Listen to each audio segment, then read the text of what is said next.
Excellences, Mesdames et Messieurs, aucun développement durable ne peut s'enraciner sans stabilité.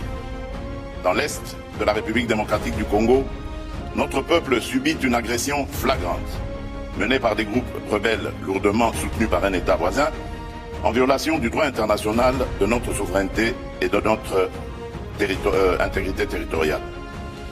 Et là, permettez-moi de m'arrêter sur cette question, parce que mon discours avait prévu un plaidoyer et un appel à des sanctions contre ce pays. Vous avez deviné de qui il s'agit. Mais étant donné que j'ai vu le président du Rwanda, parce que c'est de lui qu'il s'agit, je prends à témoin l'assistance ici présente et le monde entier qui nous suit à travers les réseaux pour lancer un appel à la paix, lui tendre la main et demander à ce qu'on arrête cette escalade.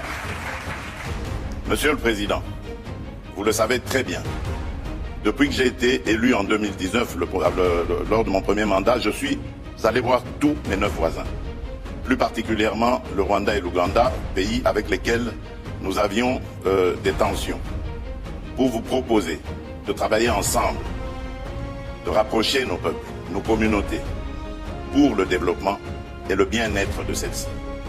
À aucun moment, je n'ai affiché une attitude belliqueuse, quelle qu'elle soit, à l'égard du Rwanda ou de l'Ouganda ou d'un autre de nos 9 voisins. Aujourd'hui, nous vivons cette situation et nous sommes les deux seuls capables d'arrêter cette escalade.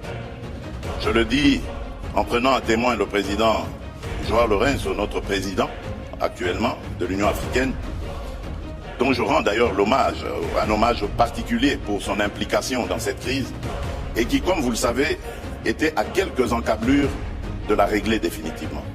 Mais malheureusement, sans aucune raison, en tout cas je n'en ai jamais entendu jusqu'à ce jour, vous avez boycotté cette cérémonie alors que nous étions à 98% déjà de recouvrer une paix durable. Mais il n'est pas trop tard pour bien faire. Et c'est pour ça que je prends à témoin ce forum et à travers lui le monde entier, pour vous tendre la main, Monsieur le Président, à ce que nous fassions la paix des braves. Et cela demande